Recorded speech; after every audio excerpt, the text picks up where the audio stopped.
Hello, everybody. Sorry we're a little late this evening as bowling took a little longer than I anticipated. But nevertheless, welcome to Tiger Minor League Report podcast here, week 16 recap, as we are going to cover a lot of ground tonight.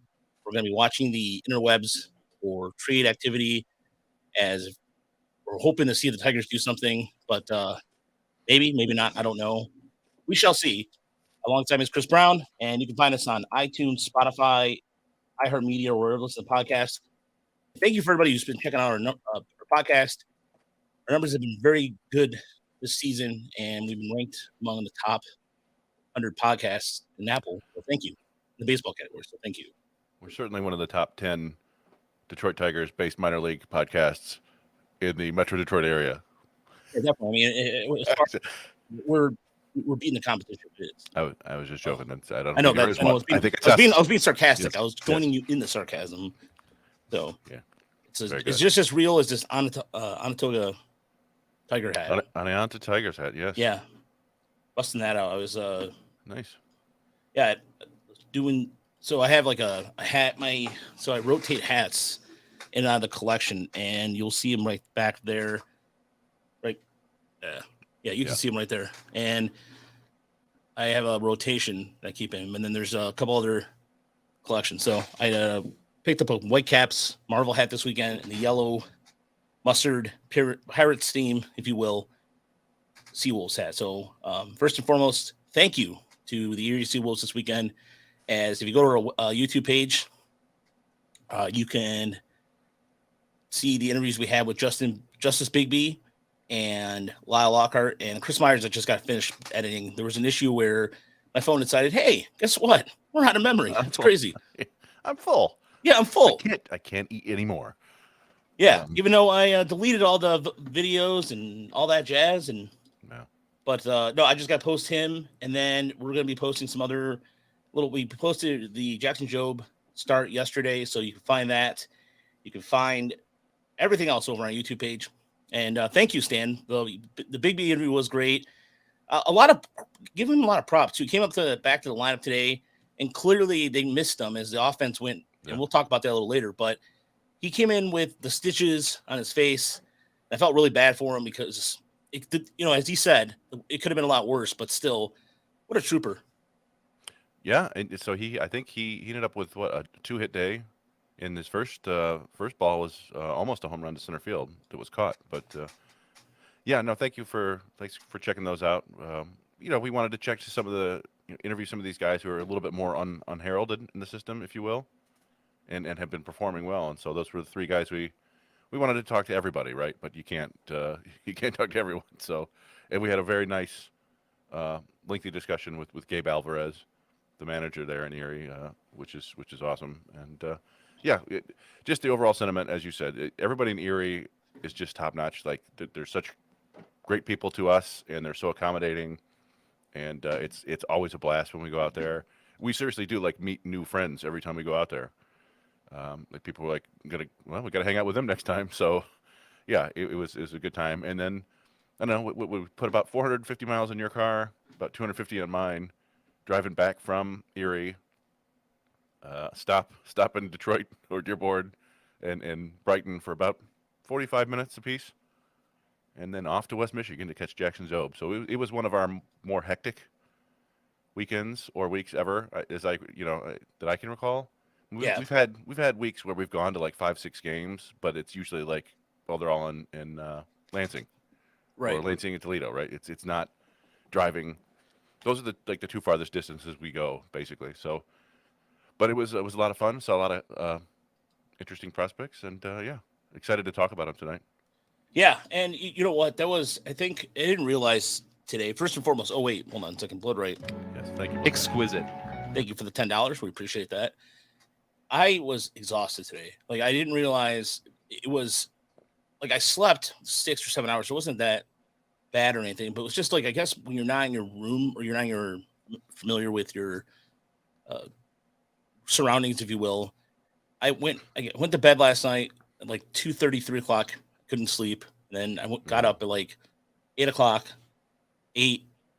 lounged around for a little bit, and then went back to bed.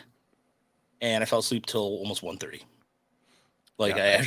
after I think I posted that video, I went back to sleep, got up at 1:30, took a shower, and went back to sleep for another hour or two. Like I was just, it was just, I don't know what kept me going Friday and Saturday, but that my body's like, oh, we're home.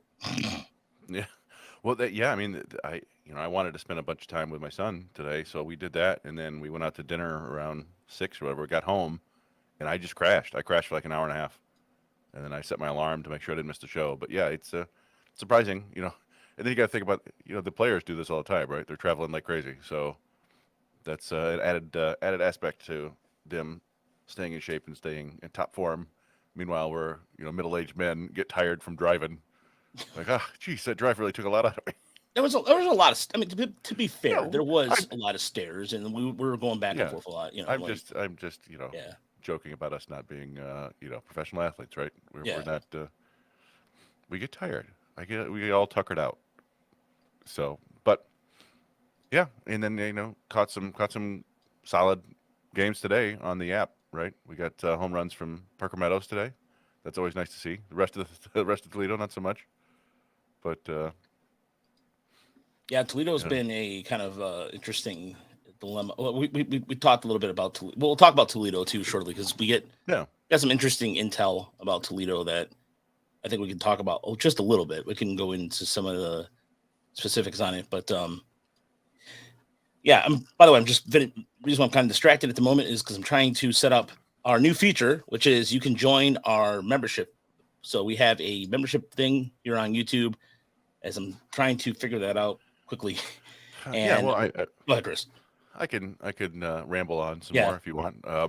Yeah, we and the membership thing is somewhat new to both of us, right? We're still trying to figure it out, but it's we've been wanting to do this for a while, and we appreciate everybody who gives us donations and things like that, right? That funded a huge portion of this trip. Basically, Yes. we a couple meals we paid for ourselves just because. But yeah, it was people who donated and paid by watching videos, really. And by the way, yeah, go watch those videos, even if you don't care all that much. The more you watch them, the more it helps us out. But yeah, so but we also it's a balancing act, right? Where we kind of are getting to the point where we get a fair amount of inside info, and I think even more data and just the videos and being there in person. That stuff that we could. I don't know. You don't want to charge a premium for it, but it feels like it's a premium service at that point. And so we're trying to figure out a way to do it where we're not, being weirdos and stealing money from people, but also providing a better service. So that's something we're looking into here, and it's the YouTube Premium. Is that what it is? Yeah. So if you want to join the YouTube Premium, what you want to do is you go to our YouTube channel, and if you're subscribed, there's a join feature right there. And so if you join the channel, you get a chance to win something. You win this right here. You know what this is? Yes, this is a baseball in a container. But the autograph, thanks to our friends over in Double A Erie, Greg, Colt Keith. So you saw.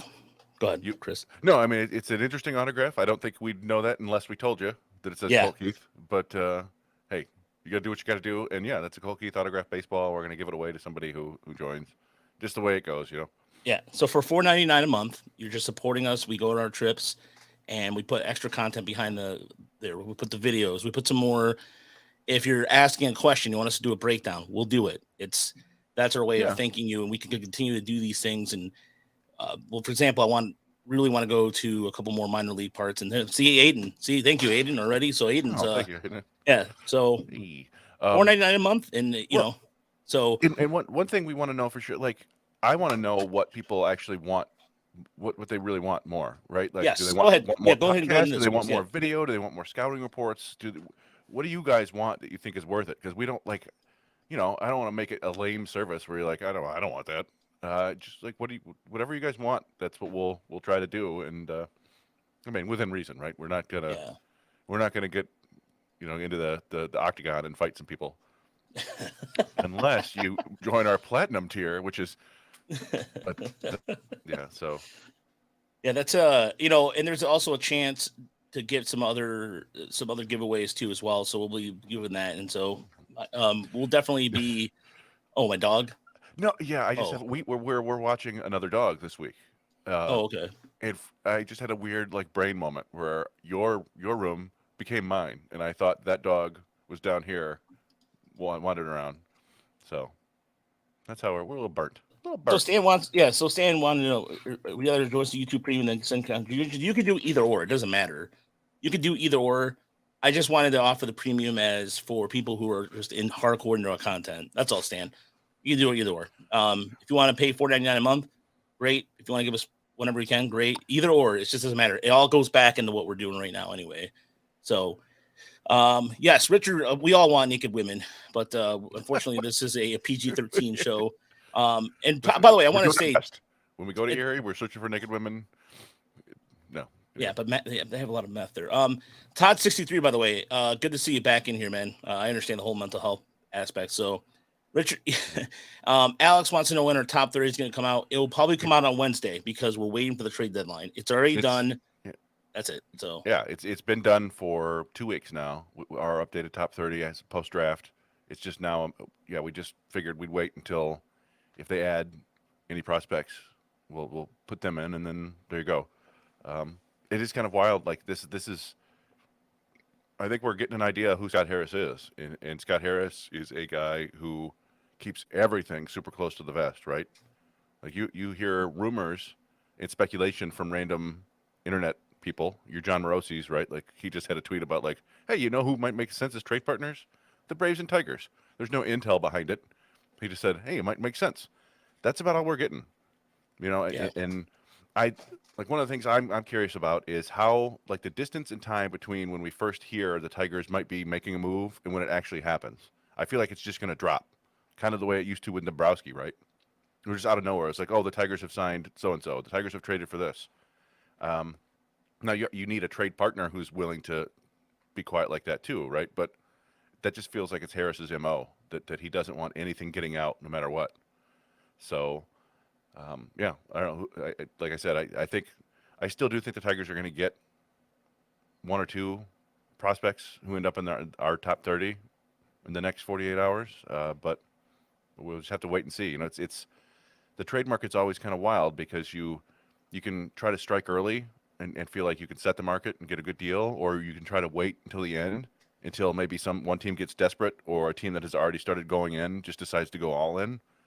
But you got to play it right, and we don't really have any idea what's going on just yet. So yeah. but What we did learn, though, what we did learn about AAA this week is that they treat essentially it's the spot for the majors. That's it. I mean, they don't look at AA as AA to AAA. They're talking about the way that it was described to us is that essentially if you're in AAA, you're going to be in the majors at some point. Pretty much. Correct, right, Chris? I mean, that was the way basically they don't want you in AAA if they don't think you're good. You've got a chance to help the big league team this year. Yeah. So it's not necessarily a send him up to get a little experience up there. It's more like if he's up there, we think that there's a chance he could help in an issue. And the weird thing about that though is that how much the pitching up there has been struggling, just all in general. But There's definitely. So there's a couple. You know what? Let me just before we move on. So people were wondering about the ways you can. Thank you, Stan. Much appreciated. Exquisite. So people were wondering how you can donate. So there's several different ways to donate, and I apologize for not making. Again, this is new to us. This is brand new to us. I don't even like but it was one of those things where figuring out how to like it's just like, feel great about it. Yeah, right? Like we appreciate it for sure, but it's like we want to do this, but yeah. I don't want our respective ladies yell at us anymore. I'm not to say they do or not, but no. Well, no. Yeah, I certainly get it. Yeah, it's like, oh, that's good. Good, you have a bunch of followers. Where's the money? Like, yeah. There we go. But yeah. So you were telling Matt that the ways to donate. You can Yes. donate via.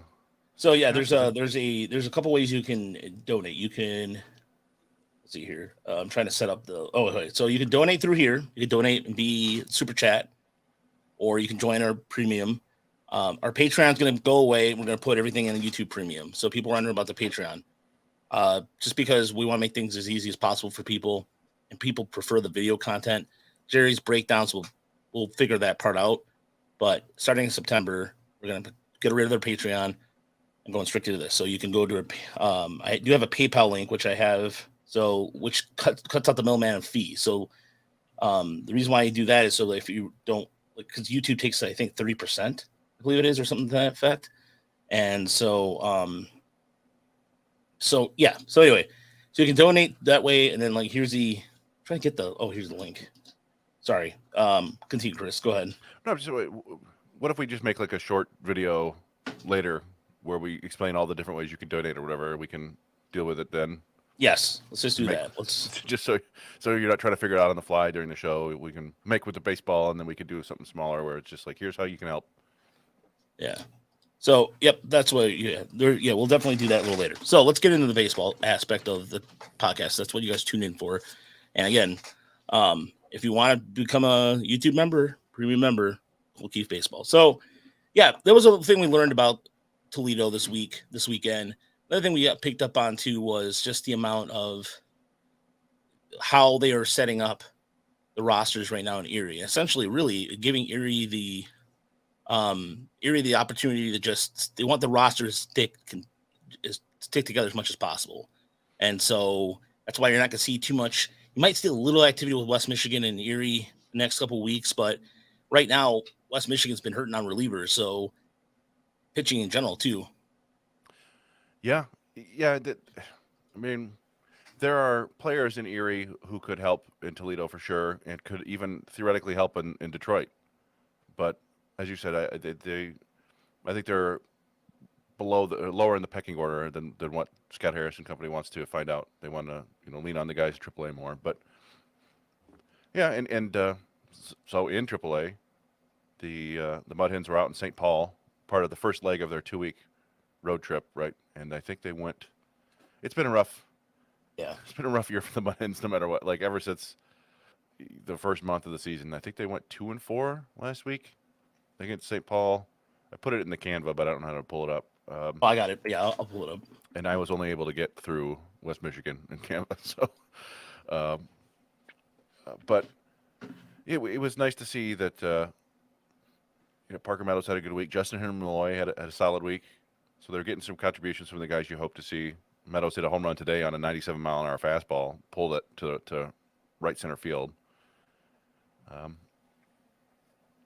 Yeah, it was. Aiden said a horrible defensive game by the Mud Hens today. It was, and unfortunately, that old gremlin on Winslow Perez's shoulder popped back up. The yips, they were gone for, that he had them really bad in Erie, and to the point where they moved him to the outfield. They started playing him in the outfield more, and he's done that more anyway.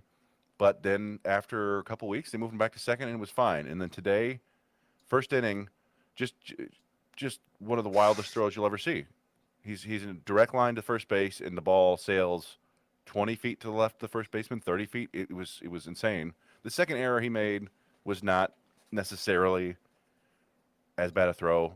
He threw it in the dirt from like 30 feet away, which is not great. But Joe Rizzo, I couldn't pick it. I think a more experienced, seasoned, better first baseman would grab it. But and I also there was a play before that where Justin Malloy made a bad, not a great read on a fly ball in right field and let it drop in front of him.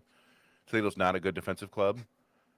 A lot of guys playing multiple positions, playing out of position there, right? And it's not a good pitching club. Just the pitching all around is pretty poor.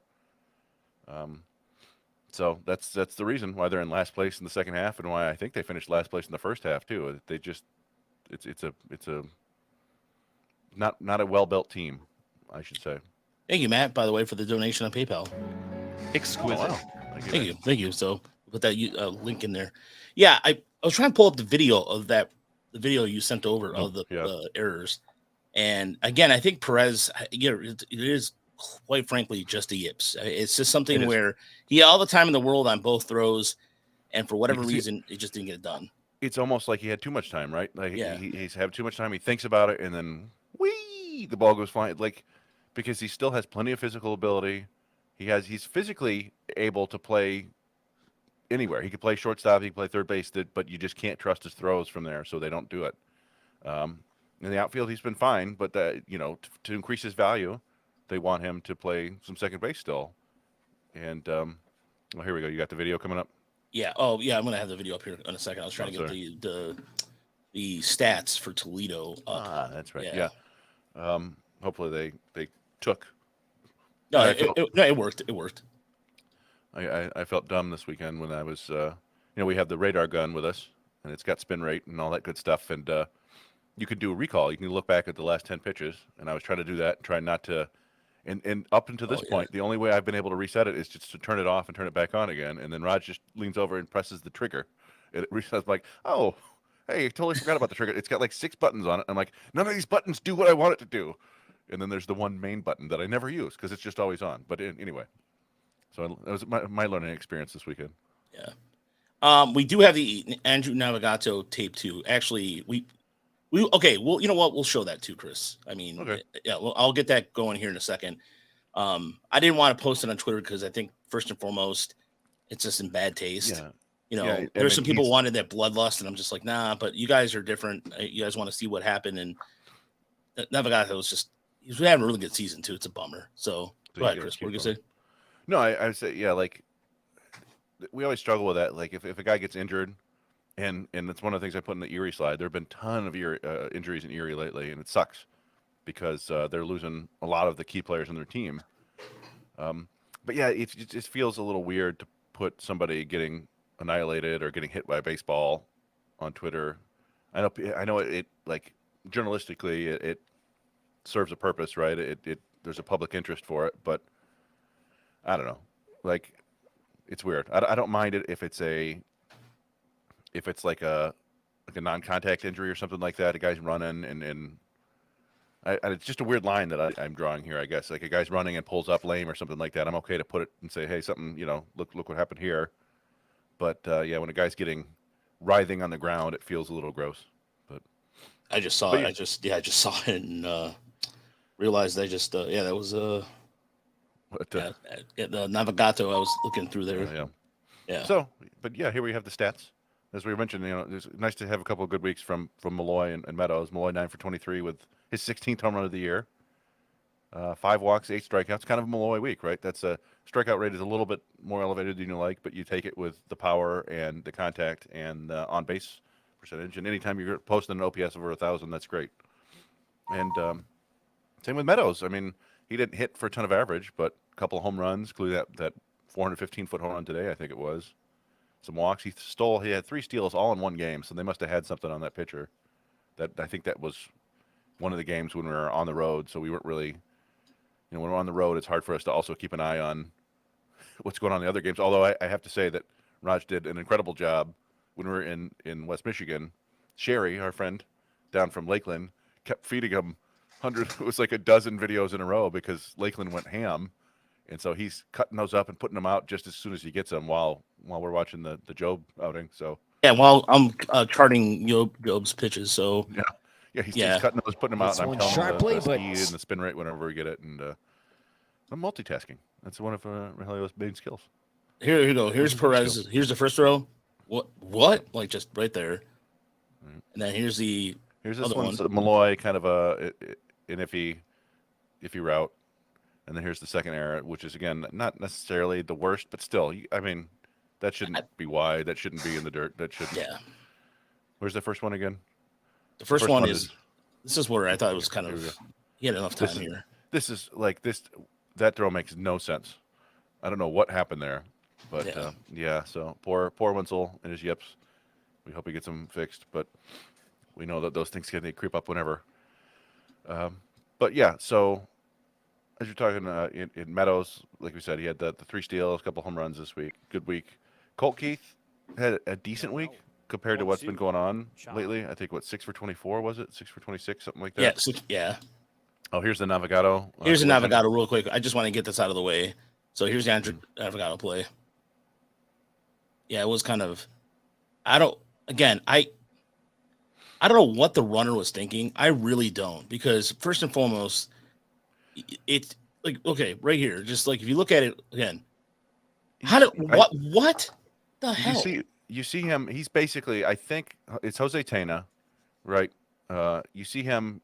He's looking like he's looking at the ball and trying to avoid the ball, and somehow doesn't see Navigato. But you would just think that just out of basic self-preservation, right?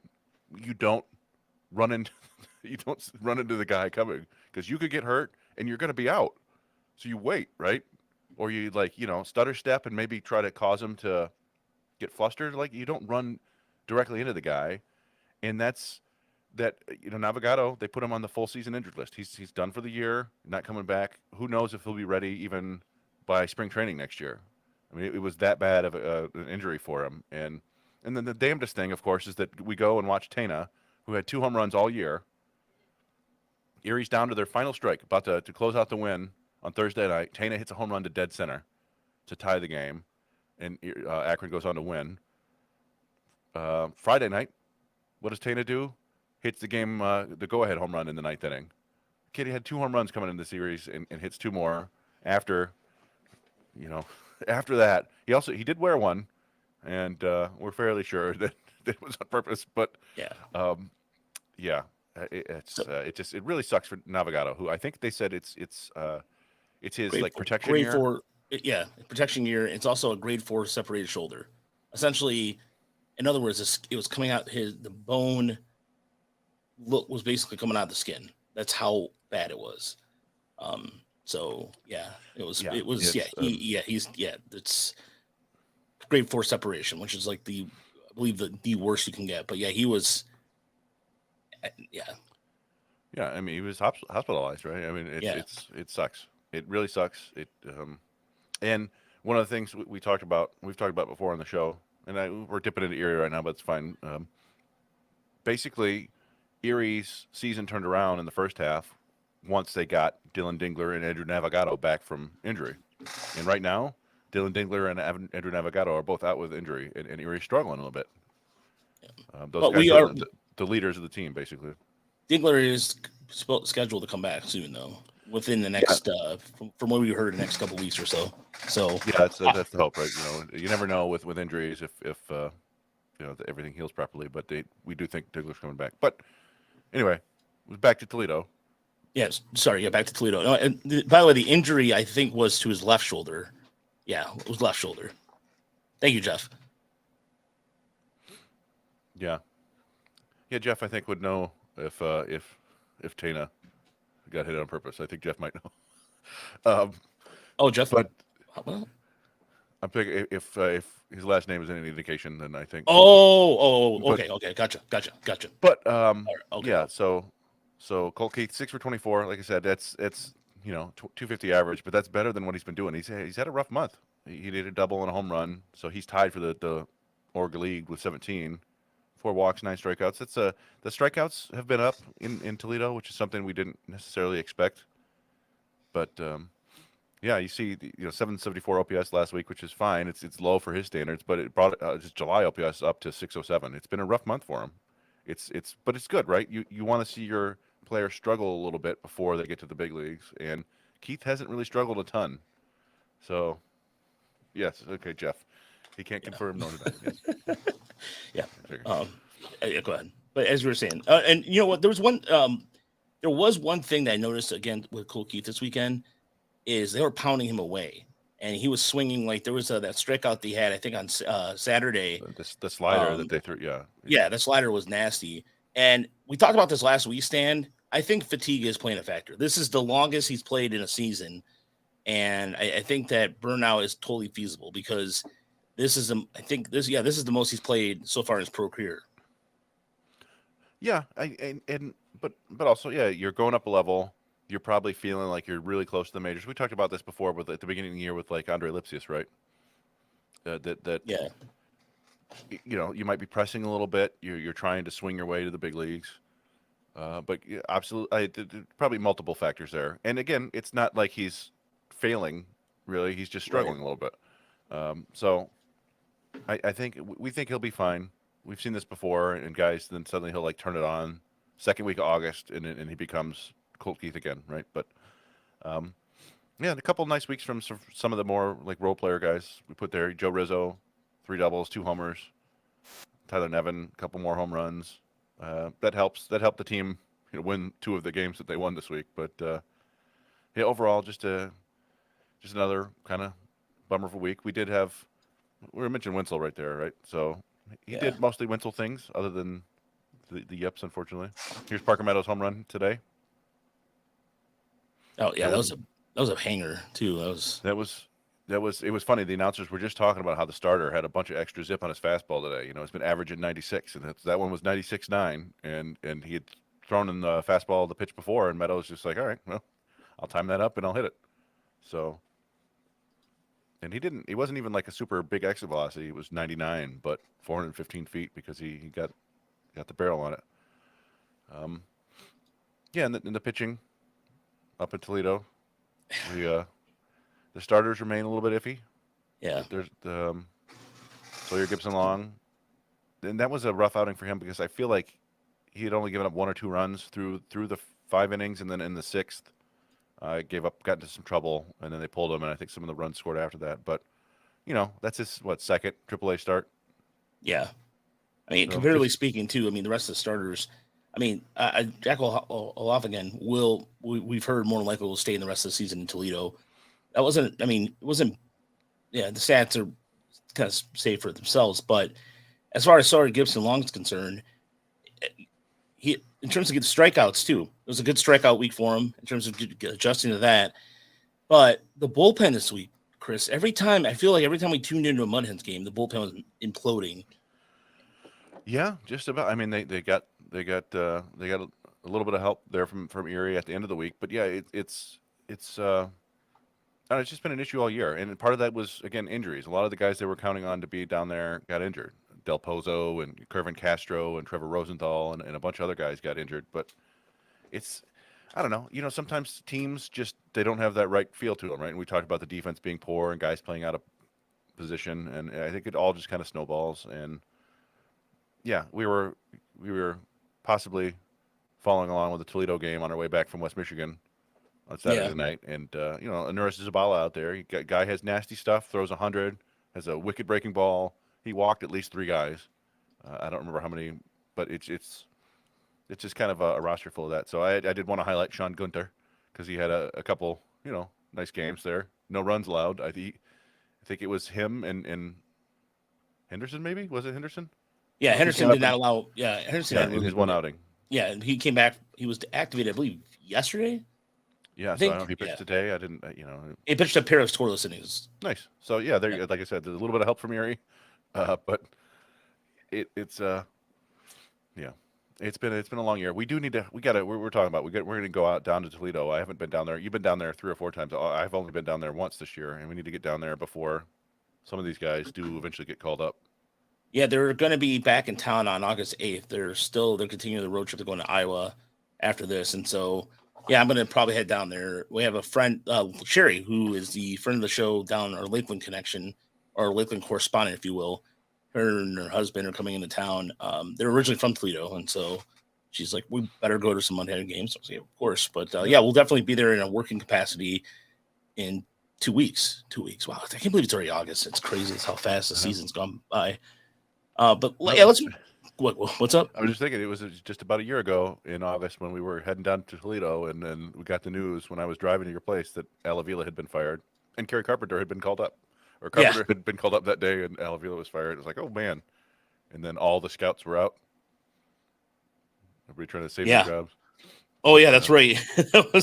That was one of the bizarrest games I've ever been to, just from a standpoint of from a perspective of just knowing what's going on, and then seeing like these scouts that we barely see a lot of. That was the first time I see any Detroit scouts, in like 2 years yeah, at that point. yeah, in AAA, really, you don't really see a Yeah, ton of scouts there, but yeah. The only you know, scouts you really see are Japanese league scouts. yeah, KBO and yeah, Yeah. Japanese, but So Jace Jung had a monster week in his first week in Double A, 3 home runs. He drove in. His OPS was insane. He also had a really nice single earlier in the week, or I think it was it Friday? I want to say. yeah, yeah, the second game we went to, he Yeah, had a home. That was when he homered, and then he singled later in the game. Yeah, it's so far it's pretty much what we expect from Jace Jung, right? He's putting together long at bats for the most part. He's had a couple, tough at bats, but mostly putting together long at bats. Even when he had like a 9 or 10 pitch strikeout today, I think it was like, he'll strike out He's always going to strike out a little bit because it's working deep counts, and sometimes they just get you. But yeah, the power is playing, and you really see it. It's not like a ton of, I don't know, I don't, it's not a ton of exit velo, huge home run distances. He just really, and I think you talked about it on with Isaac, that he just really seems to have feel to backspin the ball, like old Yeah. school, just getting in the air, backspinning it, and the ball travels. Um, and that's certainly good. I mean, to lose Colt Keith to AAA, they needed a big bat in the middle of the lineup, and Young is providing that so far. Um, his stat line's a little misleading because hey, there's a Chris Myers catch. The I think Young, like 3 of Young's first 4 hits were very questionable. Like 2 of them were pop ups that just landed, and one was like that's probably an error, but it was ruled a hit. So the 7 hits is a little bit misleading, but he did. I mean, the one single we saw was legit, and the 3 home runs were all certainly legit. So, um, but yeah, definitely good to see there, and nice to see the progress from last year's first round pick for sure. Yeah, and there was another thing too about Erie that stood out this week. In addition to we're talking about Chris Myers too. Chris Myers, by the way, we found out through our interview that prior to this season, never played the outfield. He never played the outfield until he got to West Michigan, until they made him or they put him out Yeah, there. not So in for spring him, training, not nothing, no. nothing, and it looks like he's adjusted pretty well. I mean, this is a good case too where he played. I think he started off as a shortstop. Well, we'll put the interview up, but either way, it was pretty cool to hear that. But it was again the theme of the weekend. I thought too was considering that Erie's starting pitching had. I mean, they lost Sawyer Gibson Long, but they didn't really lose a step. The Fridays it was interesting. Well, people were probably wondering what happened Friday's bullpen, but it was can't really go into the specifics, but just the choices of who they chose and what have you, and it's interesting. So Yeah, well, yeah. I mean, the pitching in Erie has generally been good, and as you said, they lost Gibson Long, but we talked about Lyle Lockhart emerging as a quality AA starter at the very least has been a huge boon to that rotation. It's allowed them to make some moves. It's allowed them to survive when some guys, they've had a couple guys out.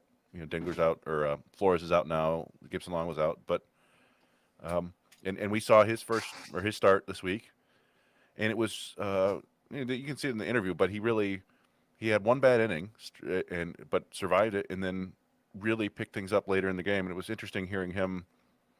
They're working with him to try to develop kind of a splitter on the fly, and he threw a yeah, couple of them in the game, and they weren't great, but he was trying, and even without that pitch, he was able to control right-handed hitters for the most part by kind of backdooring the curve and burying the slider. So yeah, he's a quality addition to that team. And then we saw Keter Montero on Friday, which was it's always fun. And that's another one where he didn't have his top stuff the first 2 innings. We didn't really know what was going on there, but he's a guy who could touch 98 or higher and usually sits 94, 96, and he was 92, 93 for the first 2 innings. We're like, is he all right? And they were kind of hitting him hard, and then snap, I think the next inning, suddenly sitting 94, 96 again, and the slider had a ton of bite. The curveball was 3,000 RPMs, and he was working in all his pitches and turned it around. And I think they said it's his 7th consecutive start without allowing more than 2 runs, right? yep, that's correct. Yeah, and that was another takeaway I had was when he had to bear down, he was able to because a lot of so the game plan against Akron was they hit a lot of off speed. I mean, they're really good at hitting off speed.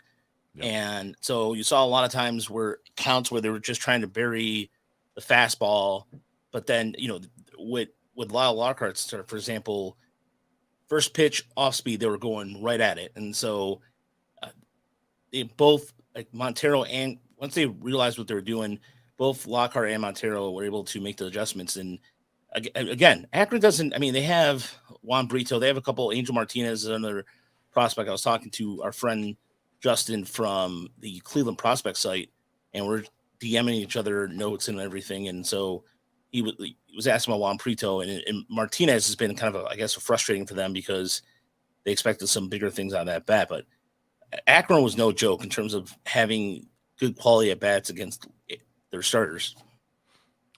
Yeah, it's Cleveland, right? So they're annoying from top to bottom as an organization, Yeah. from Lake County to Cleveland, and so they have pitchers who throw strikes with generally good stuff. The two guys we saw didn't have the best stuff in the world, but they definitely knew how to pitch. We saw Doug Nikhazy and Tommy Mace, both fairly high draft picks.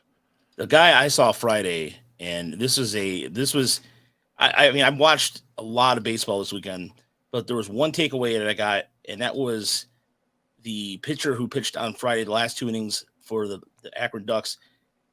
And I'm just trying to make sure I get his first name correct, and that is the Franco, right? Franco, yeah, Franco Elman, who was drafted out of Florida. He's a Cuban right-hander. He came in and was just lights out, and easy.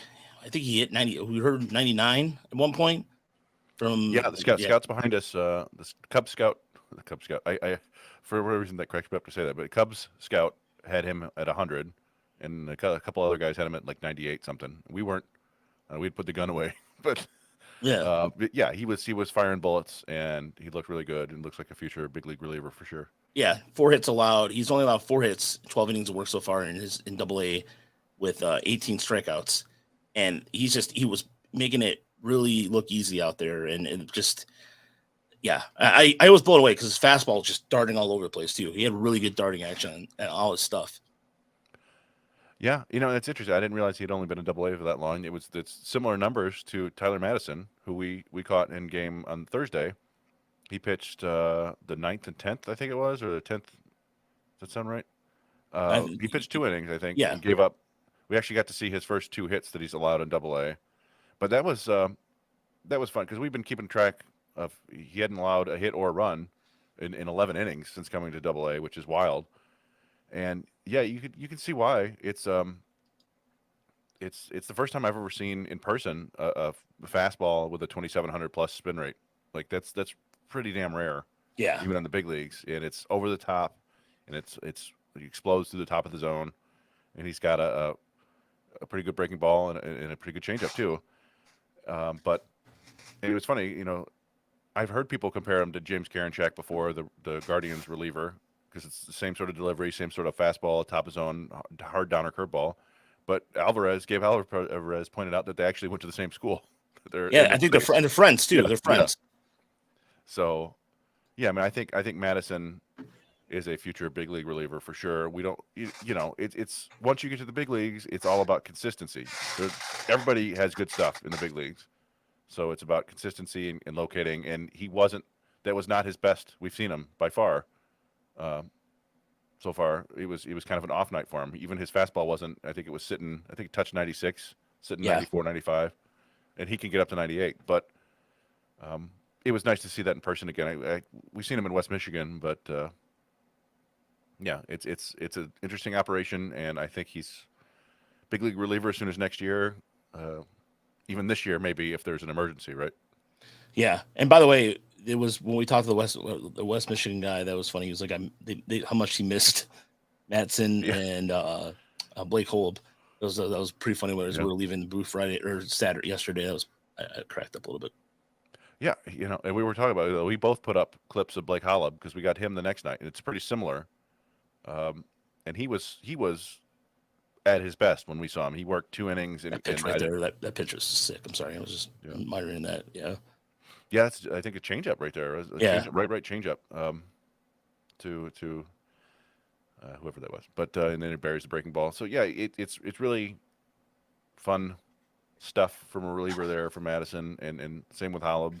We saw those two guys, so we got some pretty good arms. We also got Andrew Magno, who we do like, but he had a rough. He just didn't have it, and it was a long inning. He couldn't land his breaking ball. But there was we were around scouts in the section, and there was a Cardinal scout there who was apparently raving about Magno and thinks he's a big leaguer. And we've said that before. It's just sometimes it's just about opportunity, right? But yeah, so we got to see some good pitching. I saw you mentioned Ty Cobb said Justice Bigby putting up crazy numbers. You said you think he's a big leaguer. That's something we've discussed because the jump from high A to double A is one of the toughest ones there is, and he didn't miss a beat at all. He just missed 4 or 5 games with a broken face, not a broken face, but his lip was literally split open, and 22, 24 stitches, something like that. 26, 26 26, stitches. yeah. Yeah, I mean, we joked that he probably looked like Chris Draper after he got hit by Claude Lemieux, but came right back, keeps hitting, shows a really good ability to hit the ball the other way, to take a hit, just take a single the other way, has power to the opposite field, and he said himself he's trying to develop, trying to hit the ball in the air more to the pull field, and once he does that, then yeah, I think you're talking about a future big leaguer. Because Yeah. he's a corner only guy. He's not fast enough and rangy enough to play in the middle of the diamond anywhere. So he needs to put up that have that power at least to put up 20 plus home runs. And I think he has the raw power. Just needs to put it in the game a little bit more. And we did hear a cool anecdote about Angel de Jesus and how he's developing a changeup, and then That sucks. sucks. Yeah. So then we also have the video of that too, but it's essentially he went to go throw a ball and he just winced in pain. He was down. Yeah, the arm. His It was the holding his elbow. arm. Yeah, Yeah. the story we heard was that, and this is this happens all the time in baseball. I think Mariano Rivera famously found his cutter playing catch in the outfield at Tiger Stadium, didn't he? Yeah, Just that's playing correct. catch. Yeah. And this was a situation where De Jesus was playing, they're playing catch, and Ty Madden. I don't know how they got to talking about changeups, but Ty Madden showed him how he threw his changeup, and apparently they've been trying to get De Jesus to throw a changeup forever, and Madden showed him his grip, and he used Madden's grip, and instantly he was throwing the best changeups of his pro career, just like instantly the next day. So yeah, it's a huge like I don't know if that would have made a difference for his career, right? But you hear stories like that, and it just feels really unfortunate that maybe this guy had taken a small step forward, and then a pitcher, every pitch could be the last of the season for you, and it's just really unfortunate. Yeah, especially because right now Erie needs as many healthy arms as they can get as they get towards the playoffs, and the second half of the season they can still go all the way and finish first place the entire time. And so, either way, it's gonna be interesting because then they could get an arm from I don't know, somebody from West Michigan as we move on to somebody we saw firsthand yesterday, and it was totally worth the trip, totally 100% worth the trip. That was something that it was a treat to see Jackson Jobe in action. And that first inning, Chris, it was one of the best. We saw him last year in his debut in high A, and he got Pete Crow Armstrong. People were really, oh, that's pretty good. He's one of the better. Yeah, struck him out. Pretty good prospect. But then yesterday, it was. I'll admit that I had him down on my prospect list when he was injured, and I was kind of admittedly down because I didn't know if he was going to take that next step up. And sure is, you know what? It was, and I'm pulling up right now. That was one of the best things I've seen all season by a Tigers minor league pitcher. It was pure masterclass, as a friend of the show would say. Yeah, it was. The fastball was up to, I think, 97.6. We round up to 98. Fastball was 98. Got a swing and misses with that. Breaking ball was moving like crazy. Got swings and misses with that. I think he ended the inning with 2 swings and misses on his changeup. It was 11 pitch first inning. Just it's when you see the potential, right? You see everything that's there.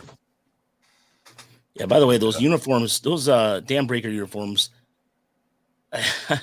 Those I don't know. That took me a second to realize what was going on. I mean, they're like the fisherman waders and what have you. But anyway, like just the amount of times he pounded the inside corner was not a problem, and it looked like he was trying to throw a cutter at one point. I think we were trying to figure out that cutter, Chris. What was it like? He has a cutter, according to Baseball Savant, right? Baseball Savant gave him a cutter, a curveball, and a slider. We were talking to the TrackMan kid, and he says Jobe insists that he doesn't throw. And Jay Markle saw Jay Markle out there, and he said and he asked him about Jackson Jobe's curveball, slider, and Jobe says I don't throw a curveball or a cutter. He just considers them 3 different ways to throw a slider, basically, or 2 different ways. But he definitely throws a cutter. It's like 90 to 92 with horizontal movement. He only threw a handful of them in this game, though. It was mostly fastball, mostly four-seamer, slider, changeup. We think we saw a couple sinkers. Yeah. Based on the movement at around 96 miles an hour. But Yeah, I think the swings and misses were very encouraging, and he just threw tons and tons of strikes. I don't think he got to a 3-ball count more than once or twice, and it was Yeah, toward the end of the outing. yeah. And by Now, the way, the obviously, home run. the home. Oh, go ahead. Yeah, go ahead. No, you go ahead. Oh, I was gonna say the home runs that he allowed. One was on a pitch that was just right, like just a cookie he got, and then that slider, that was a good piece of hitting because the guy with all his hands and was able to kind of muscle that out to right field. I mean, that was, I think that was because the first two were on fastballs. The last one was on a slider, correct? It's either slider or changeup. It was down and Yeah. in to a lefty, which sometimes is just the danger zone for left-handed hitters. Right? They drop their hands, and the bat naturally goes there. Um, so yeah, obviously, you don't like giving up 3 home runs, but otherwise, it was really impressive. You got to look beyond the numbers to see how he looked, how he attacked the hitters. They were overmatched for much of the night. So yeah, it was a really impressive debut. And like we said in our little post game recap, it's night and day from who he was last year. And he pitched well last year for West Michigan, but you can tell he just has much more command of his arsenal. Not to say that he has great command within the zone. This is different what I mean. I'm just saying that he knows what he can throw. He knows how to use it now. It's just a matter of continuing to refine in the zone where he's putting the ball.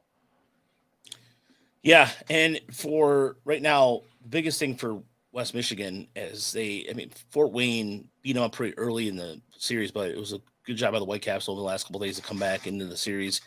We see Luke Gold, who got his first double, and then Andre Lipsius was just on a rehab assignment. He should be back in Toledo, I think, in the next week or two, if not this week.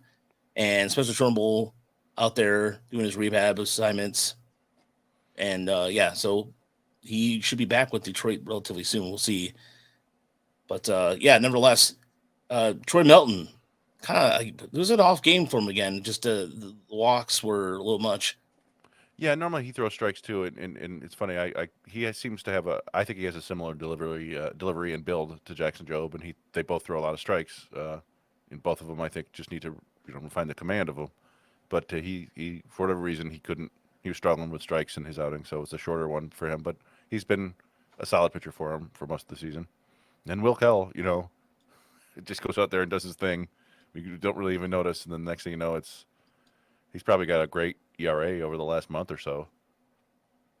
Yeah, Will Kell at one point too could be the next. If somebody was asking us earlier, who could be the next pitcher to go up at Double A? Could be Will Kell Hernandez. It depends on really what happens with Lakeland here. But no, honestly, at this point, I think Double A would be a good challenge for him. But I don't know if he would be see, the question is then, would it be a reliever or starter in Erie? And I think they would have to put him in the bullpen and give the bullpen has been kind of beat up a little bit in terms of they don't really have a long inning guy too right now in Erie, I believe either. I think Adam Wolf, I guess, is kind of your long reliever there in Erie. Yeah, it's there are certain relievers in the system that they tend to like. They've sent Chavez Fernander all over and Dario Gardea all over. They basically, if they need bullpen help somewhere, they move those guys around. But I don't know. Yeah, it'll be interesting to see what happens with Will Hill in the next year. He's been in the system for forever, but I think he's still only 24. So, but yeah, overall, it's nice to see Campos have a couple hits. He had a big, what it proved to be the game-winning double last night, and he's performing pretty well. It's Eliezer Alfonso is one of those quiet guys who just kind of performs. He's a Carlos Mendoza type, although I think Alfonso might have a little higher ceiling than Mendoza. And yeah, you see, we put Pacheco's numbers up there: 5 for 16, 3 walks, 3 strikeouts. Just kind of a ho hum week for him. He did not have an extra base hit this week, but he did get a big RBI single today when the outfielder couldn't catch it. You did. And Brady Allen. Yeah. We have Brady Allen as the top name up there. We give him props for performing, right? He went 4 for 4 in the game we watched, including, I think, a huge triple. Triple. Yeah. It was a big time triple. So Sean wants to know, please explain the jerseys the Whitecaps had on. I know he just got in here. So the dam breakers, what those are is they put those on, and the theme with that is that a portion of the money they raise from the jerseys goes to benefit the money or benefit the Grand River, right? Yeah. Grand River, right? The dams in the Grand River. So that's what's going on because the Grand River's, of course, if you go downtown Grand Rapids, beautiful bridge. They got the Grand River that's running right through there. So that's what Yeah, the it's benefits for. it's a nod to their kind of their location there, and it's talking about the fish. I, the Whitecaps have four. They do a lot of different jerseys, right? They have, Right. I guess, four every year things they do, right? The regular jersey, they have the bung hammers. Although I don't know if Right. they've done that yet this year. They have the I think they have. Calaveras, Hmm. which is their Copa de la Diversión jersey, and then they have the Dam Breakers now. Yeah. And this was a different variation of their Dam Breakers jersey. And yeah, as Rod said earlier, it was designed to look like fishing waders, which it does. It was kind of ridiculous, but it was funny. It's the minor leagues. Have some fun. Uh, go back and find Justin Verlander in Toledo on Dinosaur Day or whatever, Jurassic Park Day. It's kind of absurd, but I think they could take the same pattern and just instead of making them brown, make them blue and make it like Farmer Day. Just kind of overalls. But I don't know why they would do that, but they Yeah. could. They could. Friday night was Paw Patrol night. I didn't see those jerseys, but will the Tigers ever get a City Connect jersey? Yes, they're due. I think they're due for next year. They're due next Possibly, year. yeah, next So, year, or I don't know how many have done them, but it's like 16 have done them so far, something like that. So, yeah, I think they're up next. I believe they're up next. I'm 100% about that. Sean, thank you for the $4.99 donation. Exquisite. Also, thank you to Dan Hasty, by the way, for setting up with tickets because it was a sold out game. And West Michigan, every time we try to set up shop, it's been people coming. Erie never give us. It's weird. Erie we can set up almost every time, and we're not anybody's seats. even in the playoffs, yeah. Yeah, but for West Michigan, for whatever reason, always changes. That's why our camera angle was a little higher because it was a packed house last night, and it was.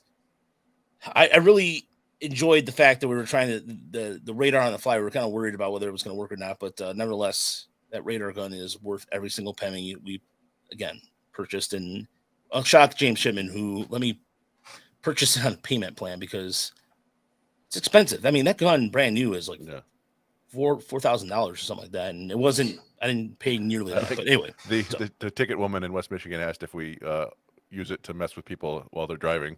Yeah, I was like, oh, now you've given me an idea. It's like, yeah, and as far as the city connectors, I just hope the Tigers don't screw it up. I feel like there's going to be like I've seen like the baby blue, the 30th anniversary West Michigan jerseys this year, and the baby blue they're using has been phenomenal. And even with Erie, we've seen across the minor league systems for the most part, even Toledo's Marvel hat too, done a really good job. It's just with the Tigers, there's so many ways they can go about it. I think the simpler the better, to me at least, versus something where it's too busy. There's so many ways they can go about doing this, and I hope and pray that Nike gives them they have a nice design, nice clean design. We'll see. Yeah, it'll either be the Detroit skyline, it'll be the spirit of Detroit, or something like that. You know what's funny? I feel like ironically it won't have anything to do with that because they'll try so hard not It's to. overdone. Yeah, it'll be. Who knows what it'll be RoboCop or a streetcar or something like that. Like, yeah. Oh, good. Or Motown. Or I mean, if steering they do, wheel. Yeah. Yeah, Motown. I cool. think that Motown would be fine. I mean, if that's the case, but And I did. Speaking of jerseys, I didn't. Aiden mentioned earlier. He said the pretty cool jerseys Erie wore on Friday. Those were the Frankenwolves jerseys, right? They were doing a Halloween themed weekend because you can. They can't. They don't play over Halloween, so they wanted to do a Halloween theme on Friday and Saturday, and so they played all sorts of spooky music and did bobbing for apples in the outfield and things like that. So that's one of those fun things that minor league teams can do. That for whatever reason, big league teams generally find themselves too serious to do that. They'll have Fiesta Tigres or something like that, but really, or like celebrating the Negro leagues. But that's about it in Major League Baseball. In the minor leagues, they have a lot more fun and a lot more jerseys. And you'd think eventually the big leagues will start doing that because it's just more merchandise, right? It's just a ton of more merchandise sales. Yeah, I hate to say this, Sean, but I don't think you're too far off from that. I really don't. They might do that. I don't know how much the Tigers, how much say they have, right? Like, I'm sure they have input, but I don't know if like they can come up with the design and Nike goes, cool, right? Like I think they have to. There's all sorts of stuff beyond it, but Yeah, Nike might be the ones ruining it. So again, the Tigers of course have to approve it, but still, nevertheless. So this is the 30th anniversary cap that the White Caps stole this year. The baby blue has been phenomenal. It was something that I got. I had as soon as I saw, I'm like, it's over. And it's over. this is the Marvel hat, which the face looks a little weird, but the blue. I don't know what it is about this powder blue, but it incorporated powder blue in their jerseys, and it's worked out really well. And so I know the Tigers are not going to do something like that, but either way, the theme around the minor leagues has been the minor leagues has done a really good job with that. Yeah. So I did, like I said, I didn't get the slide done for Lakeland, but Lakeland hitters had a hell of a week, right? Like 20 runs on Saturday. 20. and you had a couple of the international kids that we've really been waiting on that put up monster weeks, and also we saw some professional debuts, right? We saw Max Anderson debut with a couple of hits. We saw Bennett Lee debut. He's 3 for 5 in one game, so that's fun to see the draft picks. But really, yeah, like the big story the last couple of weeks, right, has been Christian Santana, who has had just a terrible year to the point where we had no choice really to drop him down the prospect lists because he not only was he performing poorly, he looked bad when we got to see him. Yeah. It looked bad, but looking at his numbers right here. So, Last by the way, week, Lakeland went 6-0 this week. They swept the week. yeah, and this is they had that 12-game winning streak earlier. They're playing really well, and they lost Luke Gold, who was one of their main bats, and they still don't have Peyton Graham, who's supposed to be one of their main bats. But Santana heating up. He's 7 for 17, 3 doubles, 2 homers, 9 walks, 5 strikeouts. It's a 1548 OPS. I feel like he's got a good chance to win Florida State League Player of the Week, which would be a welcome sign, right? Yeah, and when Mango Sequeiro went 5 for 6 yesterday, something ridiculous like that, and Santana over the last, pardon me, 10 RBIs this week for Sequeira. 10 RBIs, 24 with 2 home runs and 10 RBIs. So for the month of July, coming into the month of July, Santana was batting 153. He is now batting 270. Just think about that for a moment. Whatever, it could be the fact that maybe he's healthy or whatever. He was fighting it. Maybe some swing change mechanics. We haven't really. I wish we had more video on it. But I'm sorry. He hit 153 in the month of July. Sorry, or June rather. And he took his batting average from July 2nd. It was 112. It is now up to 161, which doesn't. I mean, that's still quite a bit. That's again, you have to look beyond.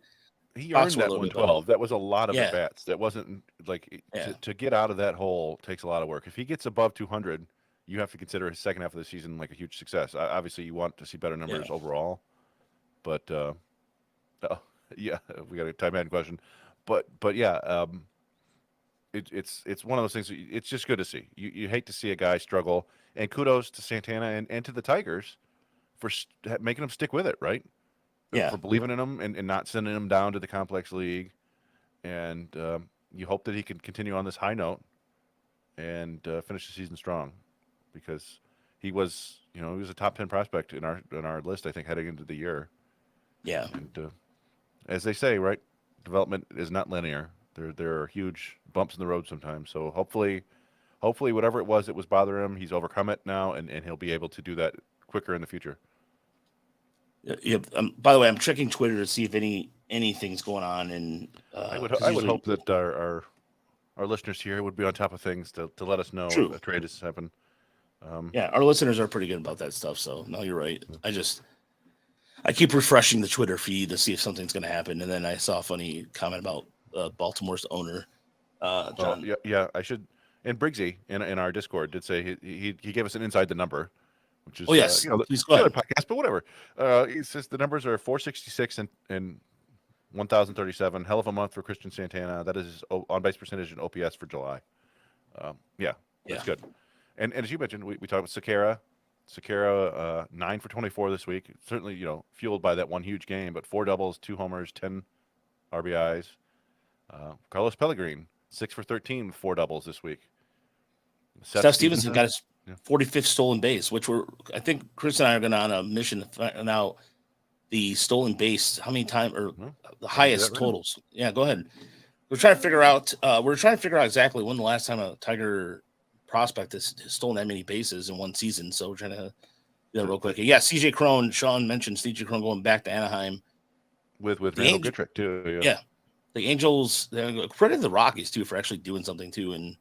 But the Angels decided to say they wanted to compete with Ohtani, and so good for them. I mean, watching the game and replay on Thursday because I was working.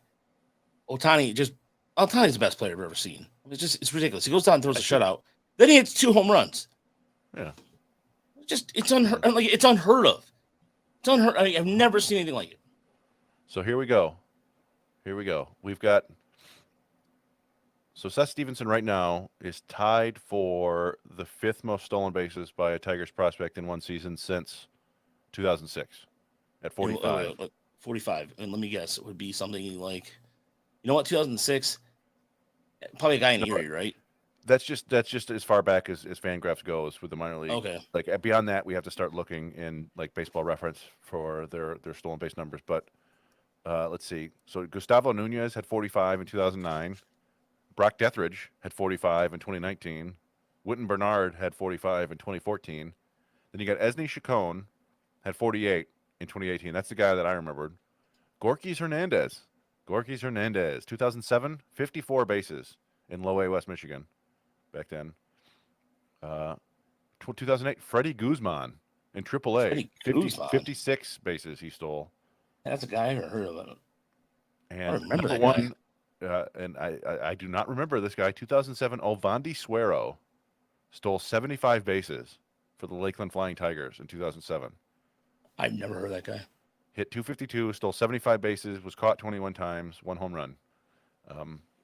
So Stevenson, he's going to be number 2, I would think. I think he can probably get another 12 steals to overtake Freddie Guzman, but I don't know about getting another 30. We'll see. He can try. But yeah, he had an awesome week. Somebody was asking if he'd get called up soon, and it's like he probably deserves it, right? He went 7 for 18 this week, 5 walks, no strikeouts, 5 steals.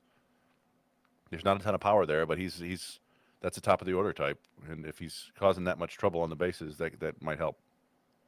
Definitely. And getting onto the pitching, because Lakeland has, to be fair, has been kind of hit and miss with pitching quite a bit. There's been, as far as consistency goes, it's been a combination of either, Troy Milton's already gone, but then Carlos Mercado, who started this week, had a pretty, 6 innings, 7 hits, 2 runs.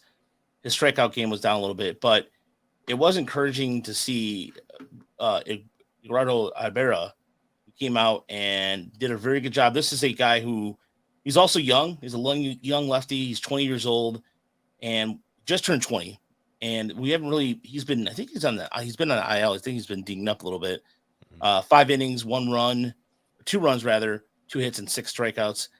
And Colin Fields, you're asking who's Colin Fields? Because we almost did that too. Colin Fields is the Tigers picked him up as a minor league free agent last season, and he is 23 years old. And so he's been pitching right now. He was pitching complex ball, and he's made now 4 starts for Lakeland, and he had another good start too. So he's a guy that just to kind of get who out for, but Ibarra, Chris, I was really encouraged about too. Yeah, I know he could be like the next Carlos Pena. I'm popping in to check all the Jerry data, if you will, from Oppenheimer. Oppenheimer. That's such a great name. So 75 steals and 75 steal. He had 75 steals, caught 21 times. But yeah, Colin Fields, I think, has some pretty interesting pitch data, and that's why I was trying to pull that up, and I'm going to try to get a look at Ibarra as well, because I think Ibarra is he's not a hard throwing lefty, but I think he's low 90s sinker baller, got some feel for pitching, and he's not. You mentioned how old he is. I think he's 21, 22. 20. He just turned 20. So yeah, that's a good, it's a name to remember. We had both the Millers pitching this week, Joe Miller and Jake Miller. I think Joe has been better than Jake.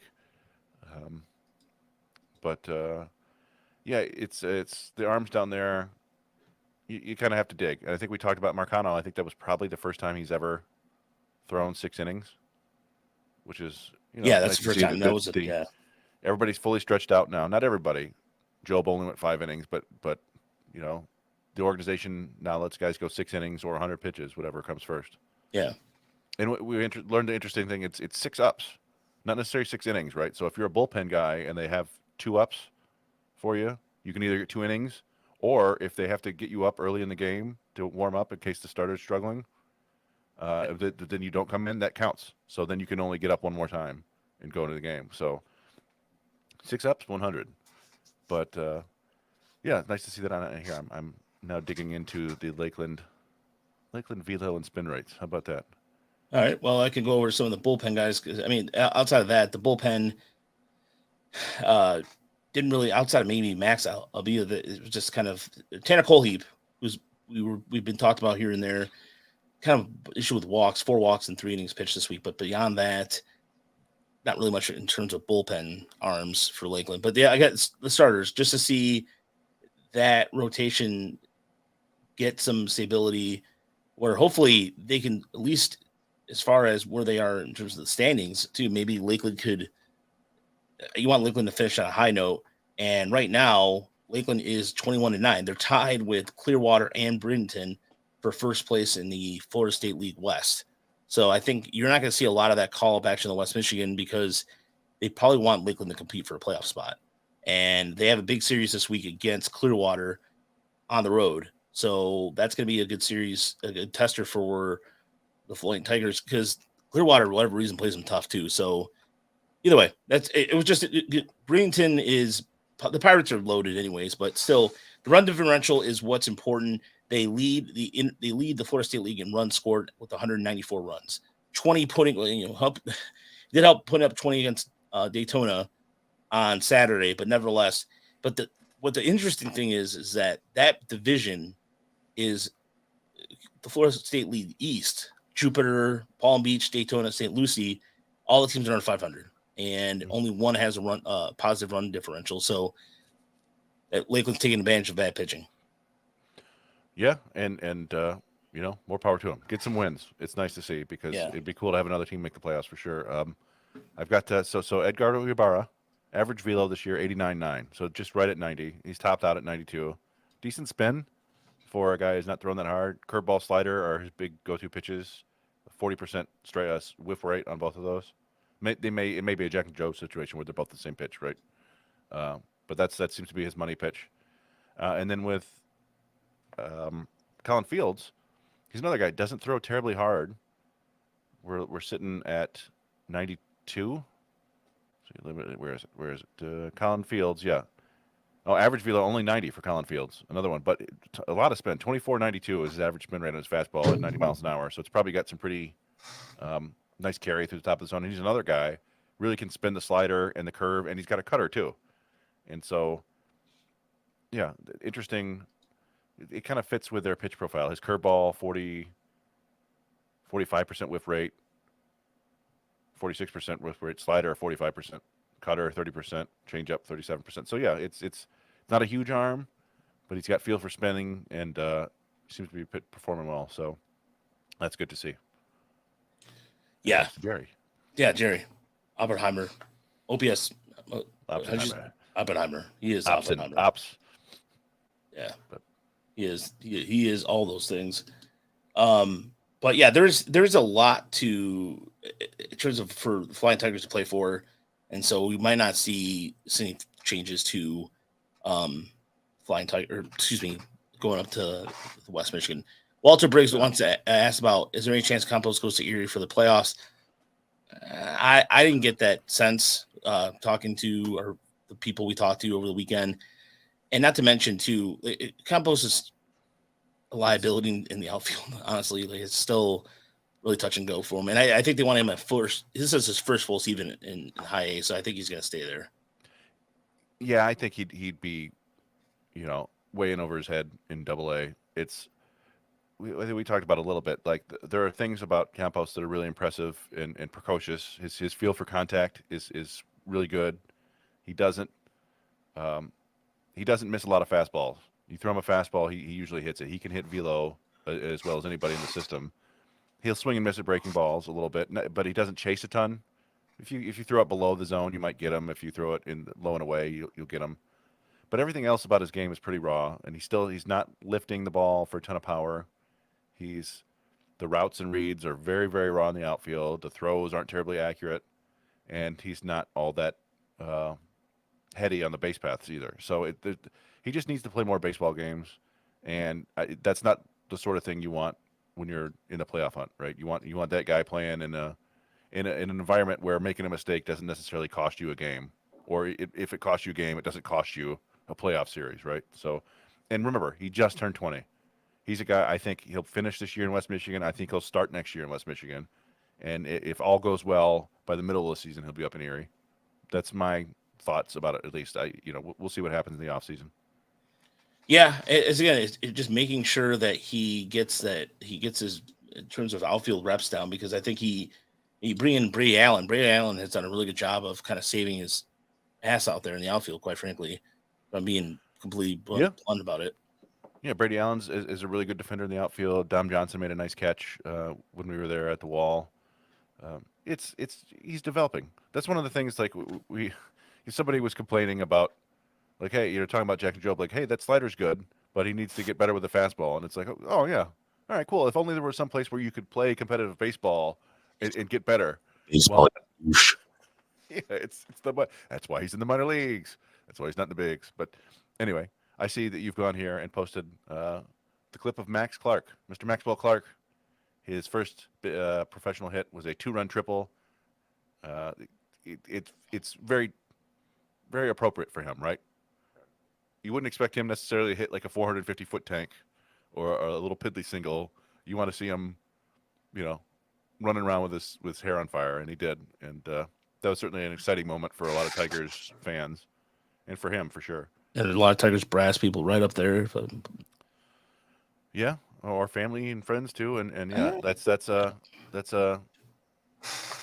nice piece of hitting there into the left center gap, and you can count how long it takes him to get to third. He's probably going to be one of the 3 fastest players in the system, if not if not up near the top. I don't know if he's going to steal 45 bases like Seth Stevenson, but he's got speed to burn. So, and it was a fun week in the FCL because of that, and because of some of the international kids were really hitting too. Yeah, there's a lot of things to. Well, let's quickly go over that, and then we have quite a bit of questions too. Sergio, I do like your question. We'll get to that. We also have questions from Twitter, I believe, as well, or X, whatever the hell it's called now. Is it? It's Twitter. I refuse to call it X. Did you see the sign, the glowing sign that he put on the roof of the building? Yeah, and it's like a billion lumens just flashing right at the apartment building across the street. It's like, what are we doing, man? Can you imagine? Like the poor soul has to get up early in the morning. It's like, what?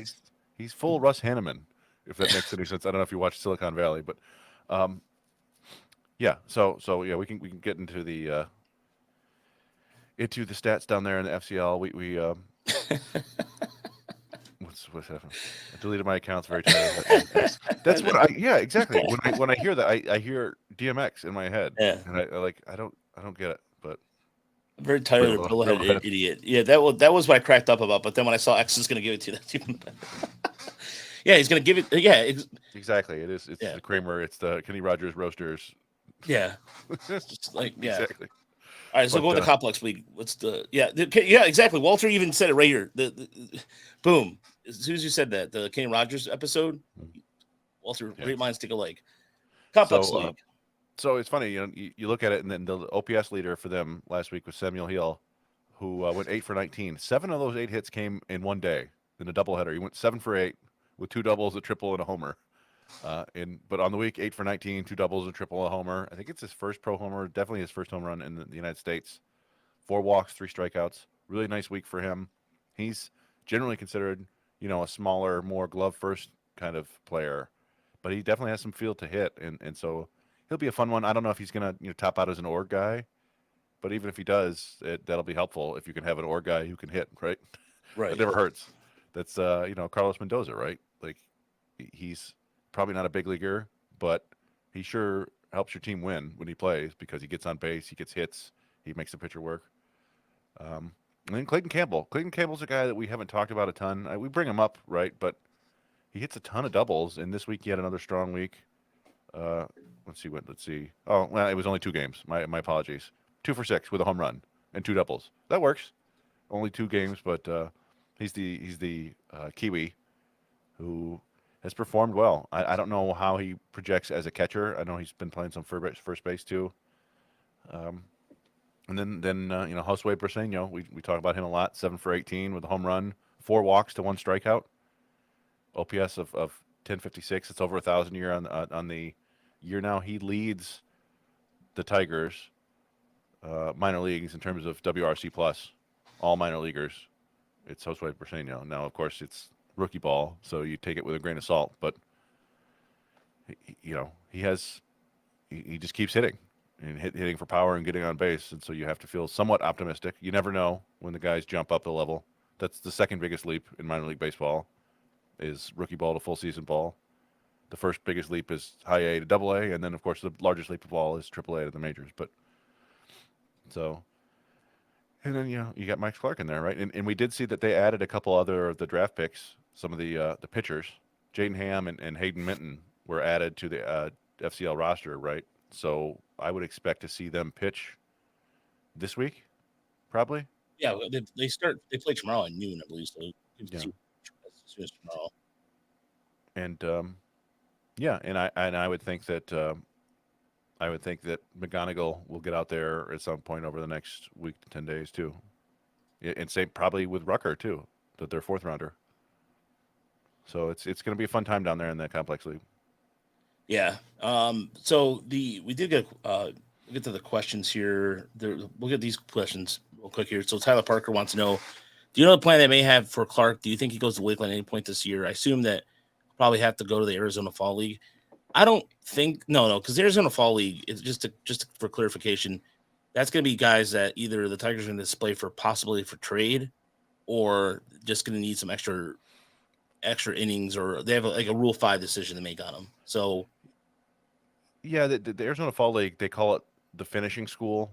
That's almost always for guys who are in Double A or above. Now they've done it now where you can have time in the big leagues and go there and play. And so a lot of times teams just use the Arizona Fall League as a chance for guys who are injured during the season to catch up on their innings or their at bats. So you could see Ryan Kreidler there. You could see Dylan Smith. You could see Jackson Flores. Jobe. You could see Wilmer Flores if he comes back in time. But it would be highly unusual to see this year's draft picks, high school draft picks, go to the Arizona Fall League. They would get owned, frankly. I mean, it's the level of play there is triple A and above, despite it being mostly double A type guys. That these are usually, it's not always the best of the best. The pitching is always kind of diminished because guys have run out of innings, but the hitters there are almost always future big leaguers. So this is the good question here from Sergio. We talked about this a little last week because we did our article. Is there a particular prospect you'd love to see the Tigers get for Erod or Lorenz that is realistic? So we mentioned the Diaz and Prieto from Baltimore, and now we did hear the GM from Baltimore is like, we're not going to trade the whole farm system.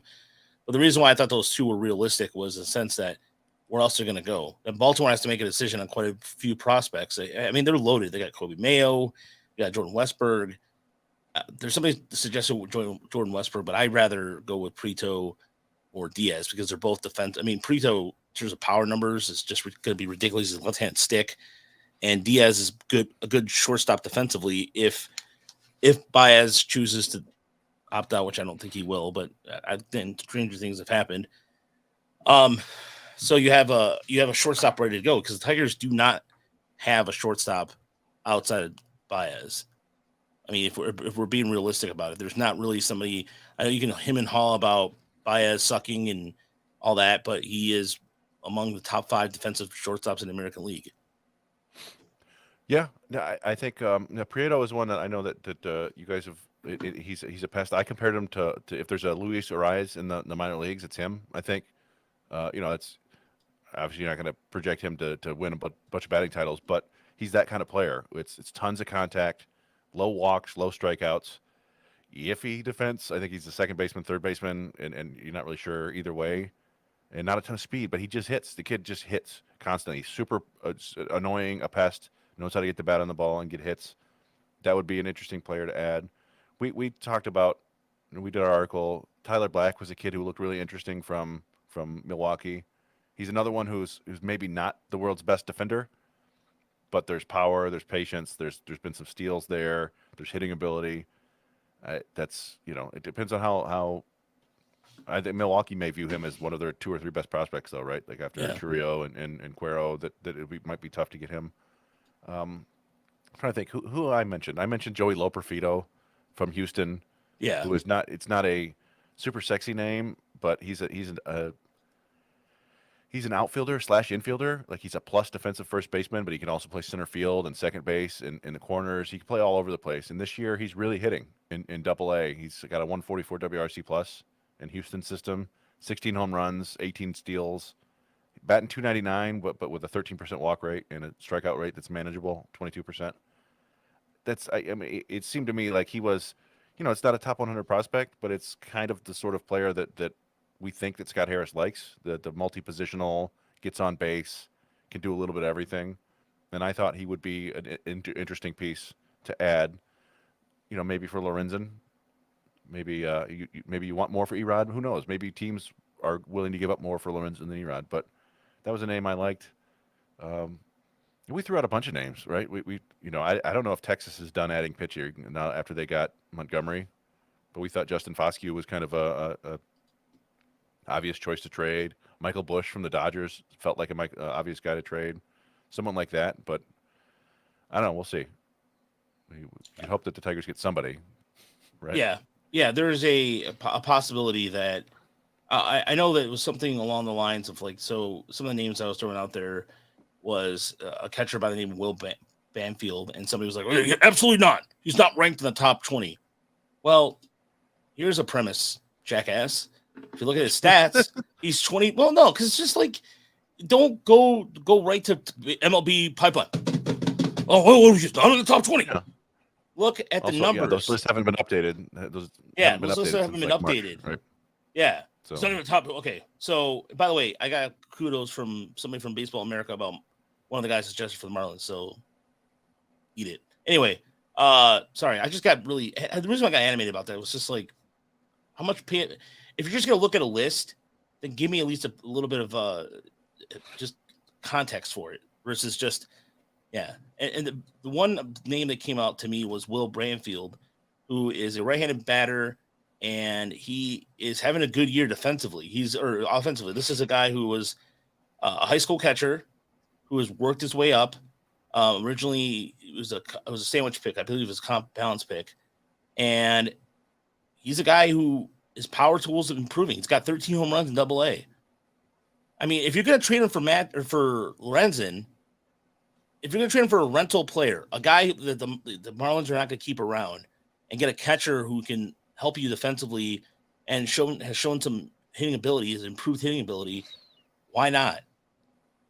I don't understand the way, in terms of Arizona and, go ahead, Chris. No, but we talked about that. Like what you said is exactly right. A lot of fans will just go and look at Pipeline because that's what's available. It's free. And you can go get a scouting report and beyond even they might not even look at the scouting report. Just look at the rank, right? We can only get too lazy to even do that. Jeez. We can only get the number 7 prospect in this system. We can only do that. And people were pointing out, right? Like the Mets trade for Robertson. They traded Robertson to Florida or Miami and got 2 of their prospects. And those 2 prospects were ranked. I don't even know if they were ranked in the top 30, and everybody's freaking out. But meanwhile, the Vargas kid was arguably the best hitting prospect in the Marlins system. He just had proven it in the early part of the season, and the prospect list hadn't been updated, so nobody knew.